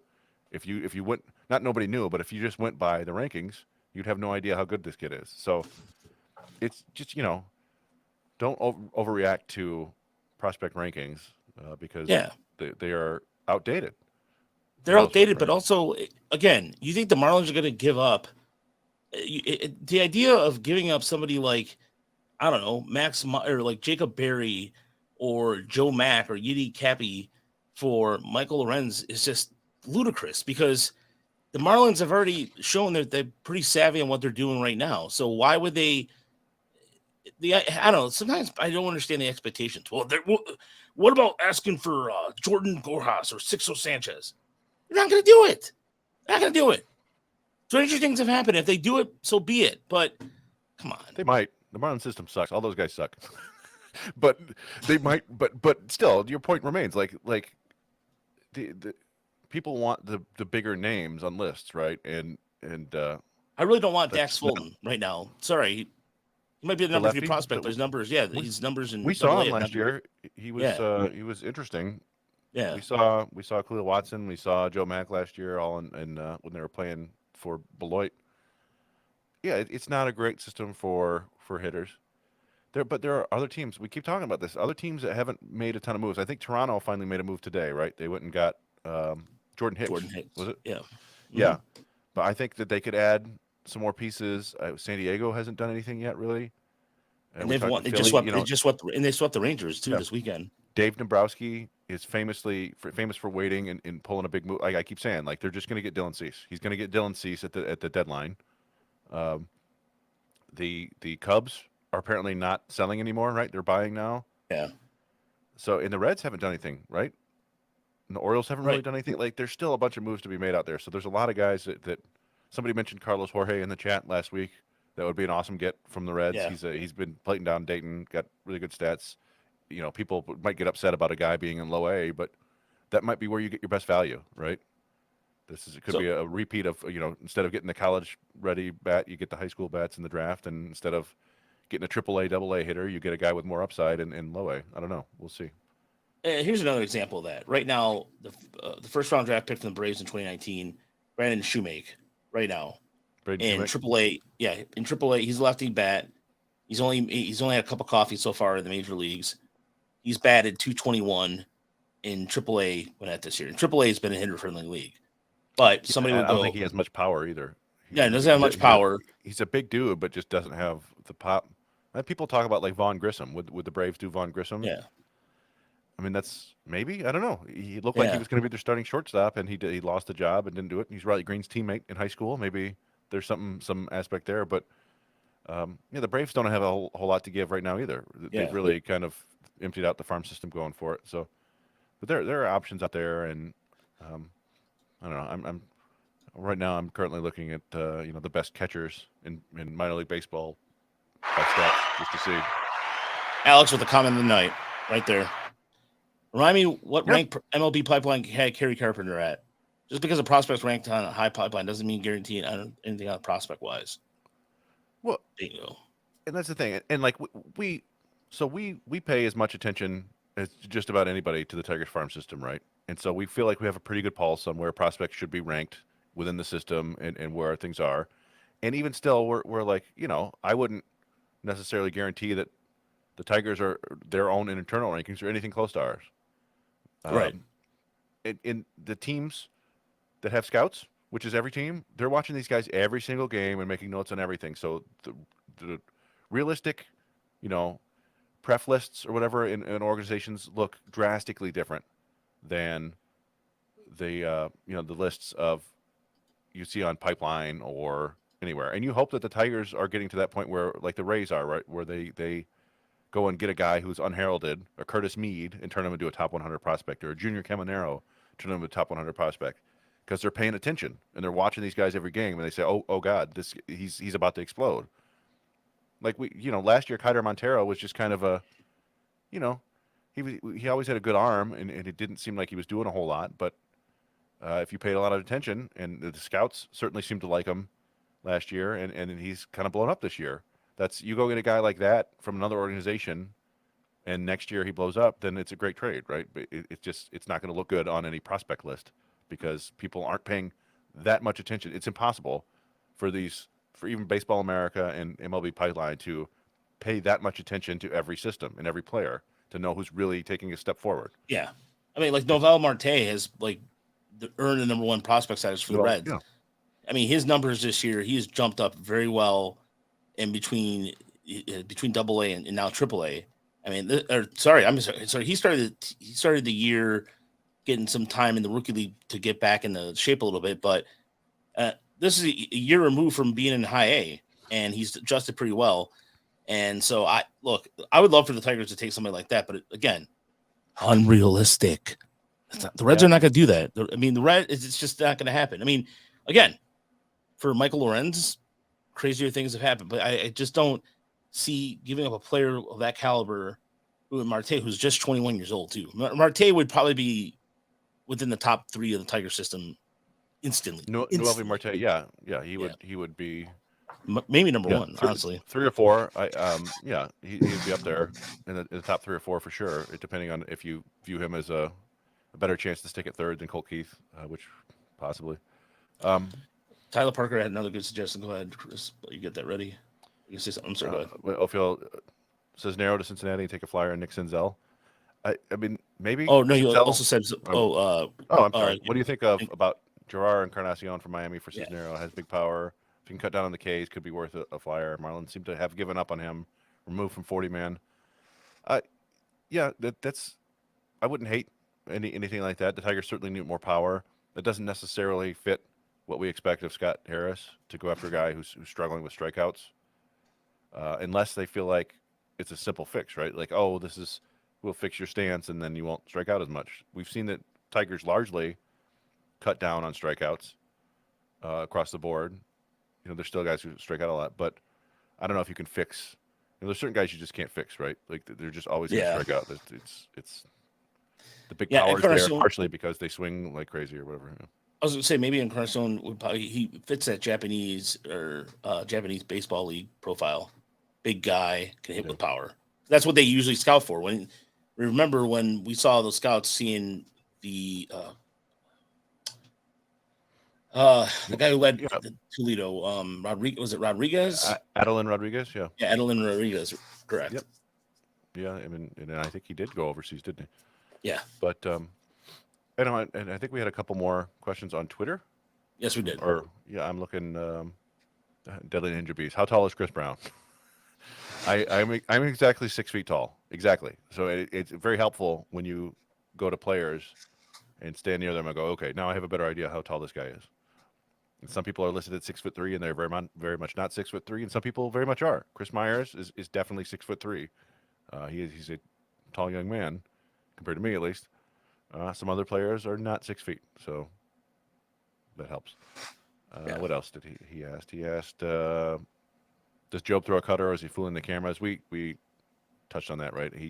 It certainly looks like a cutter. It's 90 to 92, but he says it's just a different shape of his slider. So, whatever. Let him call it whatever he wants. And how excited should we be about Jace Jung? Now, this is an interesting one. I'm going to let you touch on this one first, Raj, because I've been kind of the low man, and it's getting harder for me to justify that. Yeah, in terms of Young, like how I think of him? Excited should Tigers fans be about Young? I think personally he's taken big strides from last year. I'm of the two of us, I'm quote unquote the high man on Young. I think he's progressing well.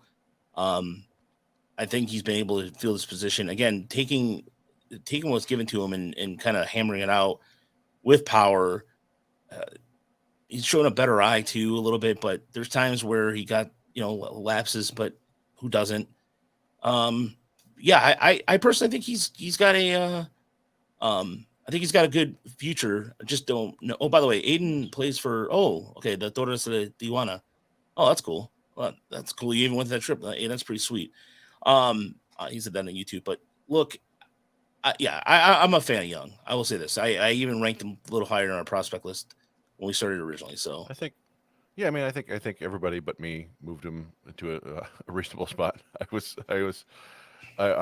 And the things that, like, I think there's a realistic chance that Jace Jung is an average big league player, which is very good, right? That's like a 2-WAR player. If you have a bunch of those guys, you're going to the playoffs. I don't know how much better than that he can get, just because of some of his limitations. And people talk about, like, he's a second baseman and a second baseman only because he's like a 20 runner and it's just not quick twitch. It's not a ton of range. But we've consistently said he is actually a really good defender given his limitations. If he gets the ball, he grabs it. He's got good hands. He makes accurate throws off balance. Doesn't matter how he's throwing. He makes them accurately. It's a solid arm. Like I wouldn't say it's a plus or anything like that, but he can make all the throws you need to make from second base. His defense has been very impressive to me. And as you talked about, he walks plenty. He's still got the good eye, and he's really hitting for more power this year than I expected.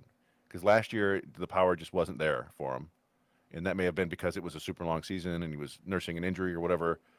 But and again, it's not like light tower, 70 grade raw power or anything like that. He just has a feel for backspinning the ball. My concern remains about the ultimate quality of contact against big league pitching. I think the 2 homers he hit today were awesome, but they came on. I think one was 93 miles an hour, a 93 mile an hour fastball. The other one was a mid 80s breaking ball or something like that. You're going to get that stuff in the big leagues too, but you're going to get it a lot less often. And I've seen a lot of swing and miss in the zone from him this year, missing pitches that he should hit, particularly against lefties too. But to Roger's point, he's gotten better at that, and I have to acknowledge that. And I think over the last month plus or whatever, he's hitting close to 300, maybe 280 in the minors, and you combine that with the power and the patience and the competent defensive play, and I think you have yourself a potential average big leaguer, which would be nice because the Tigers, they don't really have that at second base right now, do they? I mean, you combine McKinstry and Ibanez, and you've got an average big leaguer at second base, and so I think that's what Jung could be. I would hesitate to tell people to get super excited about him because I think the ceiling is just relatively low there. So I'm gonna put this in our chat. I'm gonna blow it up. I'm gonna retweet this. So it's simply this from JJ Cooper on Twitter. A reminder when these trades start rolling. I say this for our preseason rankings as much as anybody else's. Please do not cite non-updated preseason prospect rankings as you look at trades. Way too much has happened between spring training and how they rely on old info. Look at the sign, folks. This should be put this sign somewhere on put it as a meme, and or whenever you see somebody on X or Twitter or whatever the hell it's called, whatever app you see them, point that sign and say, if you're going to talk about getting a top 3 prospect, there's guys like, for example, here's another great example of that. A prospect who was low on prospect rankings at the start of the season, Kyler Montero. Okay, Kyler Montero, Trevor who has some sort of indication, but again, there was also, we saw the numbers from August, September. We were all on the same page, like, oh, that's interesting. We have to see if he's consistent. He learned a new, after talking to Montero, he learned a new grip, and he just became a different pitcher. So you have to look beyond those rankings, and so, it is, by the way, Deadly Ninja Bees, your confirmation about Madsen and Karniak is correct. They're actually friends. I'm not sure if you missed that earlier or not, but I just wanted to point that out again. That's why you look at even the Kerry Carpenter thing, but even also another prospect that has made his way up is Justice Bigby. Another example of that. No one had him ranked.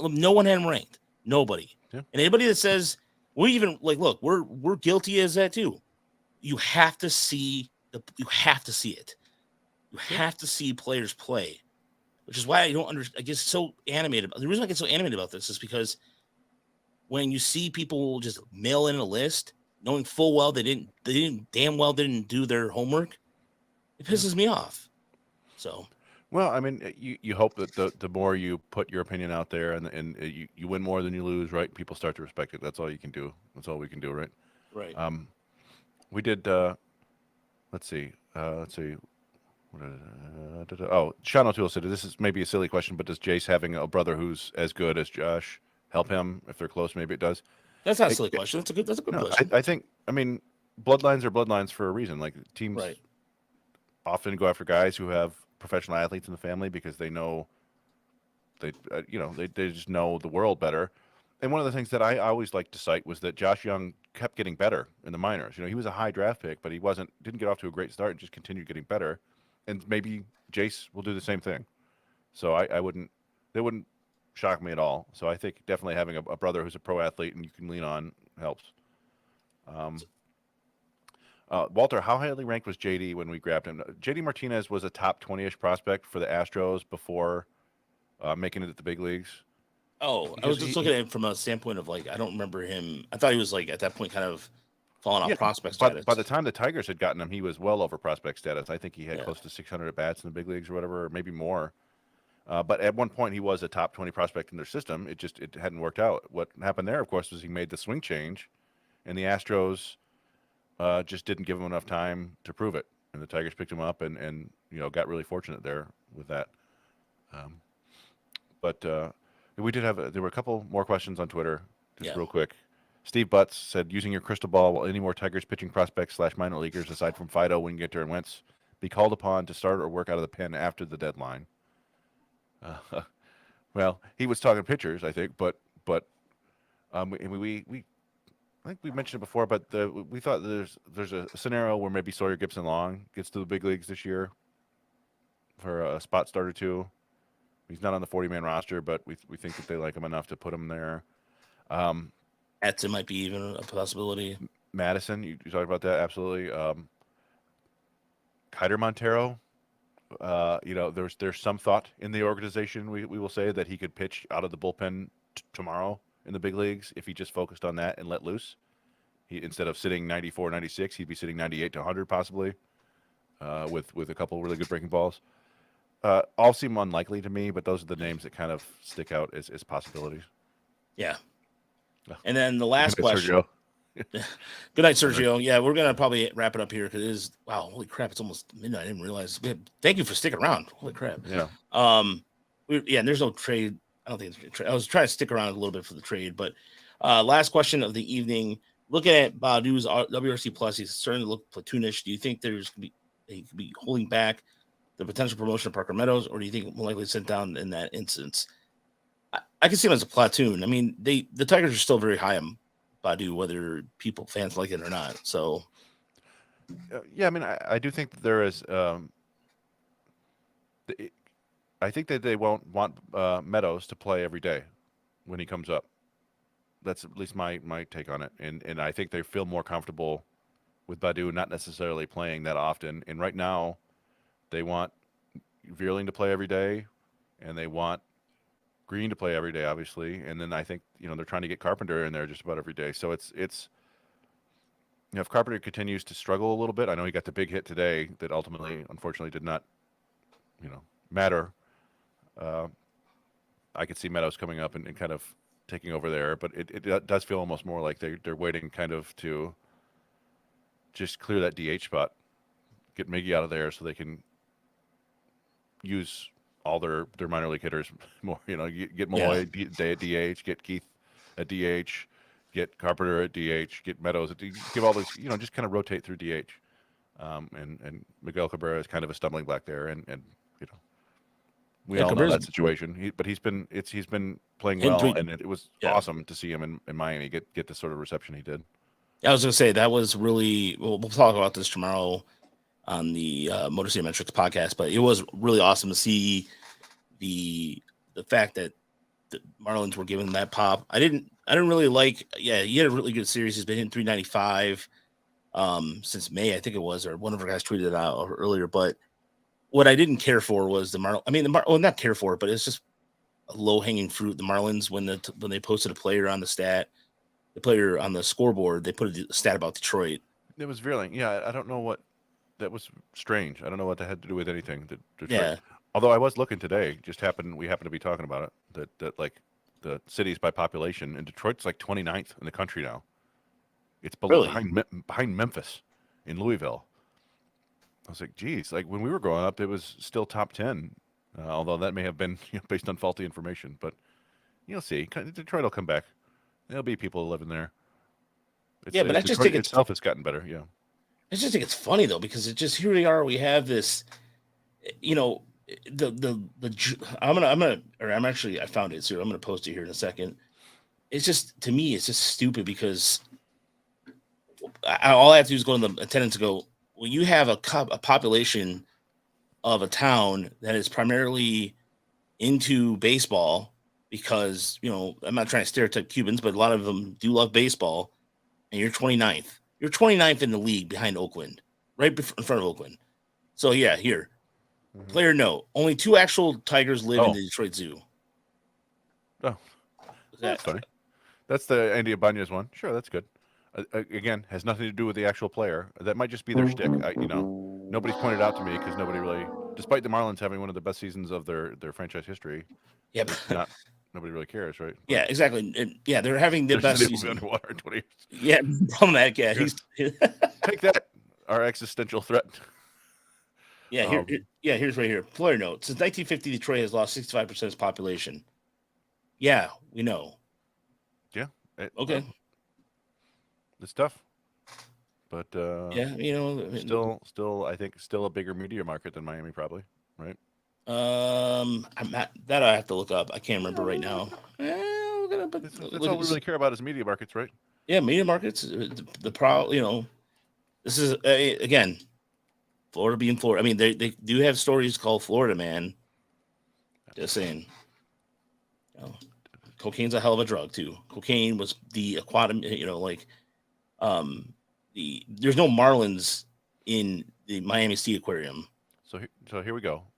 The market ratings from 22-23. You got New York, Los Angeles, Chicago 1, 2, 3. Detroit is 14th, behind Tampa Bay, St. Pete, Sarasota, but ahead of number 18, Miami, Fort Lauderdale. Yeah. So in your face with TVs, as it were. But yeah. Anyway. And everybody loves to roast Detroit. It's such a low hanging fruit thing. It's such an easy thing to do. That's what I mean. Meanwhile, it's so funny how Chicago avoids some of this. Somehow Chicago avoids getting roasted when they have kids getting killed in the street in the summertime constantly. Yet, no one ever talks about that. A certain class of people talk about that all the time, unfortunately. Yeah, but that's yeah. I don't know. You can clown on any city you want to. It's fine. Yeah. And the Marlins ended up winning 2 out of 3, so they whatever. But yeah, I mean, it's just I can say this. I can say Detroit versus everybody, but it's not even that. It's just do better, Florida. I mean, do better, Miami. Just come up with something clever. It's just what I'm saying, like or actual player notes instead of random. Like that just must be their shtick. There's the Colorado Rockies have the weird thing where they post on their board and it's like strange messages about like somebody's wife. It's really bizarre what they do. So I don't know. To each their own, I suppose. But yeah, exactly. Anyway. At any rate, okay, so we're out of here. Thank you so much for everybody tuning in this late. We honestly appreciate it. And so if you have not yet, do yourself a favor. I'm going to show everybody who's joined us late. This is a Colt Keith signed autograph ball. All right. So if you want to join our membership on YouTube, it's $4.99 a month. That's all you got to do. And join and sign up. Or we'll probably do something else too at this point But anyway, this is a Colt Keith ball, signed autograph ball. So if you join our YouTube membership, $4.99 a month. $4.99 a month. This is how I know I'm getting tired because I'm putting all these words together. Then this ball will be yours, and we'll do a drawing. Or maybe even do it on Twitter too. We'll see. But either way, thank you again to Greg over at the Erie Sea Wolves for providing that. Thank you very much. We'll have this podcast up in the morning for you. Actually, I'm going to edit it right now because I have some energy before I took 600 naps earlier. So, nice. Yeah. Well, again, it's been a line. There's Clay coming in with the late A. Good to see you, Clay. Clay, who works for Just Baseball Media, does a fantastic job. We're friends with those guys. Shout out to those him and Reyes, and I believe Trevor works there too. So we're the only ones not working there. Yeah. But anyway, thanks so much again. We really appreciate it. We'll talk to you when the trade deadline happens. So essentially, we'll be on standby, and so I know our Discord will go crazy and all that jazz. So until next time, have a good week, everybody.